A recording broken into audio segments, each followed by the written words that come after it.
Well, hi, my name is Greg and welcome to my YouTube channel, which is all about my 1949 P3 Rover. This video will be part 2 of a 3-part little mini-series that I'm doing, covering some upgrades to the engine cooling system. In part 1, I covered having the radiator recoiled and fitting an electric fan. Now, I thought that I had 2-3 minor coolant leaks to fix whilst I had the radiator out. Fixing the first leak was a pretty easy job, took me maybe 20 minutes. Fixing the second leak proved to be probably one of the most frustrating experiences that I've had whilst restoring and maintaining this car. Along the way, I broke the impeller on my original water pump. Plan B involved fitting a reproduction water pump. I fitted it, it leaked. Along the way, I identified some manufacturing defects and rectified them in the reproduction water pump. I went on to fit a second reproduction water pump and it too leaked. And then eventually I devised a method of pressure testing the system with the radiator out of the car, which enabled me to identify where the leak was really coming from. So let's proceed and we'll look at the quick or relatively easy fix, which is a little tap that is part of the car's heater demister system. Well, before we look at a leaky tap and how to fix a leaky tap, I think it'd be interesting to look at how the heater demister system on a P3 Rover works. It's a wonderfully simple and really quite effective system. Now, if it's a cold day and you want to activate the heater, the first thing you need to do is stop the car, open the bonnet, and then you need to turn on a tap. So we'll have a look at the tap now. Now, it's a little hard to get in here and show you the tap, but I'll do the best I can. I'm pointing to it with my finger now. So there's the tap.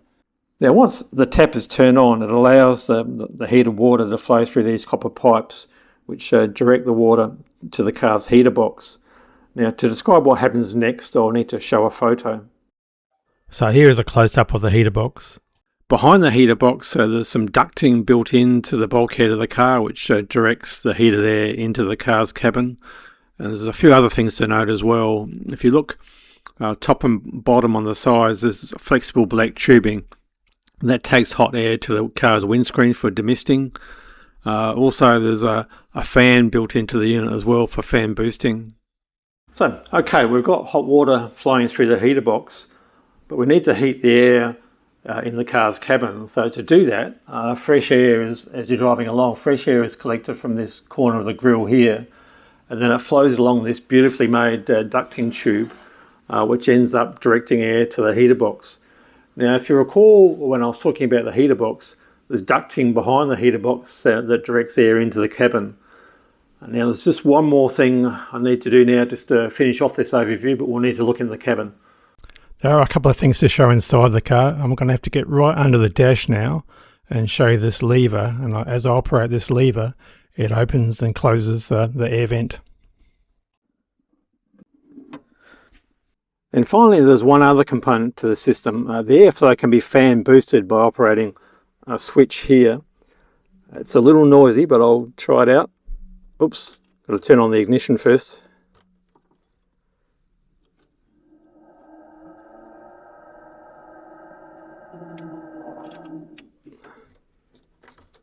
Now, I found that I don't really need to use the fan boost anyway, because the heater is actually quite effective without it. Now that we know what the tap does in the context of the overall system, let's get back to fixing the leak. Now, obviously back under the bonnet now. Now, on a few occasions, I'd noticed that there's some dried sort of residue on these copper pipes around about this area, not too far from where the tap is. They look suspiciously like dried coolant, and also there was a little bit of coolant residue on the tap spindle as well. I think the leak only occurred briefly on a couple of occasions. So let's have a look at the disassembled tap now, and I will explain how the leak occurred and how I fixed it. This is actually a very old photo that I took when I was first working on the tap, so you can see the tap's a bit dirty. So you can see the body of the tap there with the spindle coming out. The thing I'd like you to take note of is just that nut at the top that I've circled in blue. I've removed that nut now, and you can see that there's a recess there. Now, when I originally took this apart, there appeared to be the remains of what I think was a leather washer sitting in that cavity. So I just replaced the leather washer with some neoprene O-rings. And the neoprene O-rings I used look like this. They were quite a nice fit inside that recess, and also quite a nice tight fit around the tap spindle. And they've done a pretty good job for probably about 4 years. But when I took the tap apart this time, they were clearly quite deteriorated. And to fix the tap, I've replaced the neoprene O-rings with these Viton rubber O-rings, which are much more heat tolerant. They're heat tolerant to about 200 degrees apparently. And if the engine temperature ever exceeds 200 degrees, then a leaky tap's going to be the least of my worries. Now, whilst I had the radiator out, I noticed that there was a slight leak from the water pump that appeared to be coming actually from the water pump seal. I thought it would be a fairly easy fix, not as easy as fixing that tap perhaps, but still pretty straightforward. I'll show you evidence of the leak now. So you can see some residue there, which is dried up coolant. I don't think it ever leaked very much because I certainly never noticed that the radiator level was going down. But given that I had the radiator out, I thought it was a good opportunity to fix this anyway. And also, as you look at the timing cover below where the water pump sits, there's some evidence of some coolant staining there as well, although at this point I had cleaned it up quite a bit. So this is my original reconditioned water pump that has begun leaking. So the plan was to fit a new seal that you can see here, and the first step in that process was to remove the impeller on the back, but as you can see, that didn't go according to plan. Well, this is a photo of how not to remove a water pump impeller.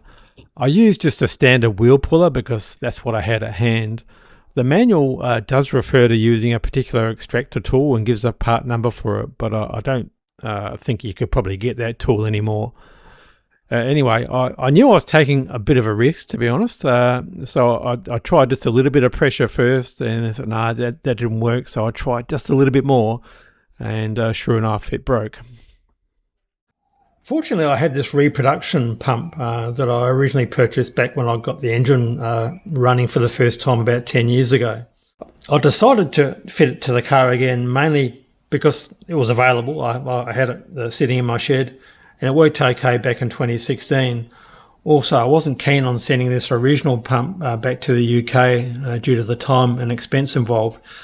So refitting this seemed like a good practical solution. So I refitted the reproduction water pump, and I was pretty confident that it all would go well. I'd taken a lot of care with making the gaskets, so I put the right amount of sealant in the right places, tightened up all the bolts correctly, refitted the radiator, refilled the system with coolant, and it leaked. Now, I always keep a drip tray under the car because it's an old English car and it does leak a little bit of oil even though it's a Rover. So after I'd fitted the reconditioned pump and I could hear the dripping, I pulled out this drip tray and I could see a collection of drips about there, which just happened to correspond with the area just below where the water pump was.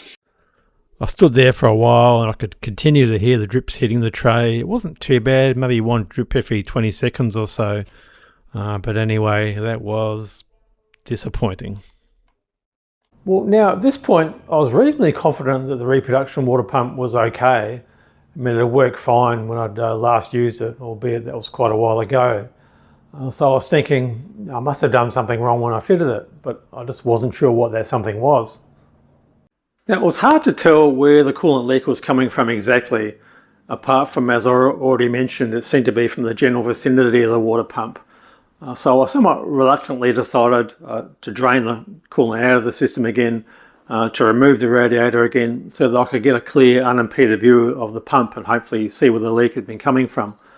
I did have a sneaky suspicion of what it might be, but I'll explain that further when we get a look at the pump. Well, radiator and fan out of the way now, but I have to say it's really not obvious where it's been leaking from. My suspicion is it's maybe from this O-ring here, which I'm pointing to with my screwdriver. I replaced it, but I'll have to really show you the old one and the replacement one to explain why I think that might be a problem. This is the new replacement O-ring that I got that sits between the water pump and the thermostat housing. It's actually a replacement part for a Series 1 Land Rover, but the Series 1 Land Rovers use the same water pump and the same thermostat housing as a P3 Rover, so it should fit. So that wasn't an issue. But what is an issue is that it only measures 5.2 millimeters. Now this is the old O-ring that I replaced. I would have bought this probably 10 years ago, pretty early in the restoration period with the vehicle. And again, I bought it from a Series 1 Land Rover parts supplier. So this is the O-rings they supplied back then. And as you can see, it's a bit thicker. I mean, there's not a lot of difference, but there's another factor to consider as well. And that other factor is this old O-ring that I got maybe 10 years ago is considerably flattened due to the fact that it's been in the car for quite a while. So it's 0.3 of a millimeter thicker, even though it's considerably flattened. So that is quite significant. It just points to how much thinner the new O-rings are. Now, working on the assumption that this O-ring joint on these water pumps might be a problem, I started to look for other contributing factors as well. And I noted that the recess that the O-ring sits in here on the reproduction pump looked a little deeper when you compare it to the original pump here. And then when I came to measure it, it is a little bit deeper. It's not much, it's only about 0.2 or maybe 1/4 of a millimeter. But because the O-rings that I rattle now are a little bit thinner, it all contributes to you not getting as much compression of that O-ring when you put everything back together, and therefore maybe not as good a seal. Well, I guess the ideal solution would be just to find a thicker O-ring of about the same diameter. And I tried very hard to do that, and I think I understand why these thickness O-rings are being supplied as replacement parts now, because essentially that's as bad as close as you can get. I tried some part suppliers that I found to be pretty helpful in the past. For example, Small Parts and Bearings in Queensland. They've got a great range of small parts and bearings, but they have a great range of O-rings and things like that. And I went through their catalogues and I couldn't find anything better than this. So that brings me to what I'm going to do as a solution. So what I decided to do was to make a thin, I guess you could call it a packing or a shim washer to fit in this recess. I made it a 1 millimeter thick Viton rubber. I think that's how you pronounce it. It's a rubber that is sort of chemical and oil resistant and also quite heat resistant. So it's a good choice of rubber for this application. So the plan is I'll put a thin smear of aviation gasket sealant on that face. I'll put that in place. I'll put a bit of pressure on it, and I think I'll leave it overnight, and then I'll do the rest of the assembly. And as I assemble it, be very careful to have this right in the middle and in the right place. So I refitted a second reproduction water pump. I got a second reproduction water pump because I was conscious of the fact that the first one was about 10 years old, and I really just wanted to fix this problem once and for all. I did my O-ring fix on the second reproduction water pump because that pump too, the recess where the O-ring sat was just a little bit too deep. So I refitted it, refitted the radiator, refilled the system with coolant, really confident that I'd fix the problem once and for all. But within a few minutes of filling the system with coolant, I noticed that now all too familiar sound of dripping on the tray here. Well, again, it wasn't really clear exactly where the leak was coming from, but it seemed to be from the general vicinity of the water pump. Well, by this stage, I was feeling pretty frustrated, to say the least. So I decided to pack it in for the day and have a nice cup of tea. So I bounced a few ideas around with ChatGPT, but in the end, I had to find out exactly where the leak was coming from. So I slept on it, so to speak, and in the end I devised a fairly simple method of pressure testing the system with the radiator out of the car so that you could get a clear view of the water pump. I'll show you my simple pressure testing method now. So my simple method involved this. If you look at the water pump and the side fitting there, you can see a radiator hose attached to it. Now that hose normally attaches to the bottom outlet of the radiator. So all I've done is I've inverted that hose so it's pointing upwards, and then I've slowly introduced coolant into the system to the point where I'm getting fairly close to the top of the hose. But what that does is it gives you a coolant level in the system that is above the level of the water pump, and that is important. And it's important because it means that the water pump is full of coolant.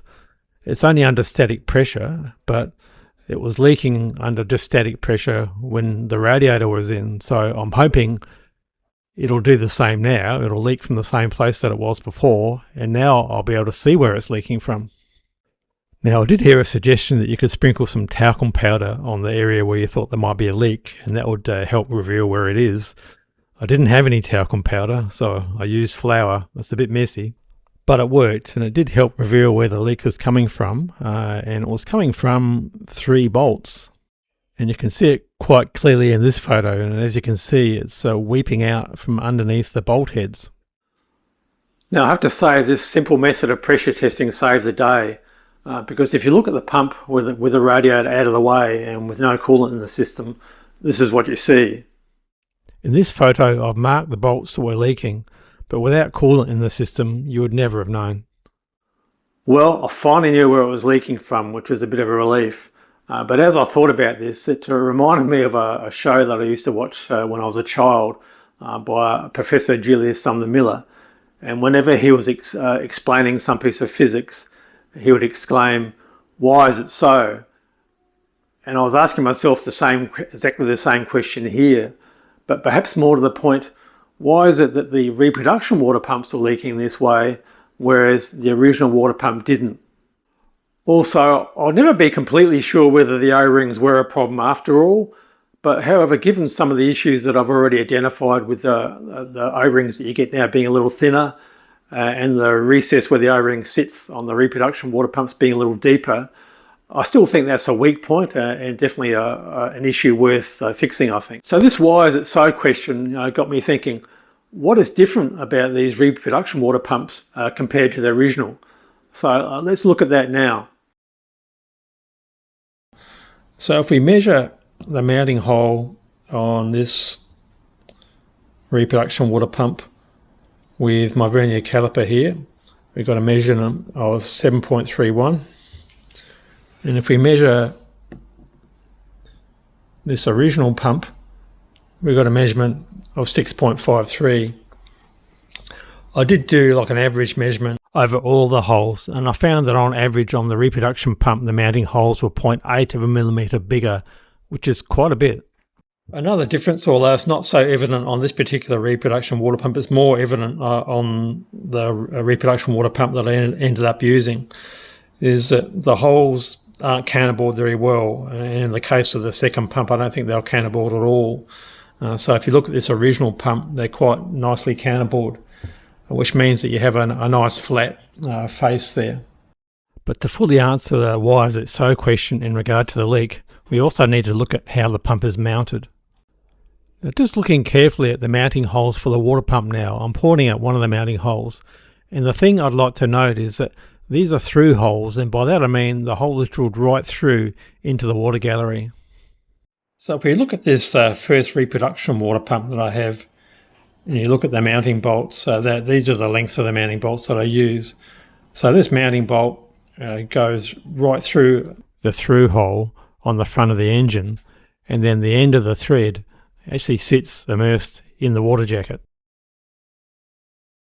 So the conclusion from all that detective work is this: it would seem that the end of the thread that's sitting in the water jacket, that coolant is actually wicking its way along that thread and then along the bolt shaft, which it's able to do because the clearance holes on the reproduction pumps are quite a bit bigger. And then because on the reproduction pumps the mounting holes weren't counterbored, which sort of gives you a nice flat face which is more conducive to sealing, the coolant is able more easily to weep its way from underneath the bolt head, which appears to be exactly what happened. Back to a photo of the leak discovery now. Now, I suppose you could say that the clues to how this leak occurred were there all along, but I just didn't see them. I think because this pathway of leakage was not something that I was looking for. I was looking for a leak from the water pump seal or the gaskets or maybe a hose connection, but not this. Next I'll cover how I went about rectifying this problem. So the first thing I did was to counterbore the holes on my second reproduction water pump, which is the pump that's actually on the car now. This is an old taper shank drill that I had lying around. I hand ground it to convert it to a counterbore drill, which was a little difficult to do, but it worked out okay, and it's produced some nice flat counterbore holes for me. Now, to best explain, now that I knew how the leak was occurring, how I went about fixing it, I'm going to do, I guess you could call it a bit of a reenactment really, because that's the best I can do now. So I'd already counterbored all the holes on my reproduction pump that I've got fitted on the car. So rather than take the pump off again, I decided I'll just take out one bolt at a time. So I'd take out one bolt and then I'd blow out the bolt hole with compressed air, and then I would get a cotton bud and poke that and try and dry up the thread as best I could. And then I would take the bolt. I've got a heavy duty 1/4 inch washer. I made some washers out of this fibre material. I did originally try using just ordinary gasket material, but a good quality gasket material, but that wasn't up to the job. When I put the bolt back in and tightened it, the washers just fell apart. So then I coated both sides of this fibre washer with my aviation gasket sealant. I carefully inserted the bolt through the washer. I made it a little bit tight this time. And then I put a little bit of the sealant on the first part of the thread. And then I bolted it back on. I didn't fully tension it, I just made it sort of, a little bit tight. And then I repeated that procedure all the way around with all the bolts. And once I'd finished it, I then tensioned the bolts incrementally using a torque wrench. And that has worked quite well. This is the water pump after I completed that procedure with all of the bolts on the water pump. Effectively what I've done really is produce a little gasket under each bolt head. These bolt head gaskets, that's what I refer to them as now, give me a second line of defence.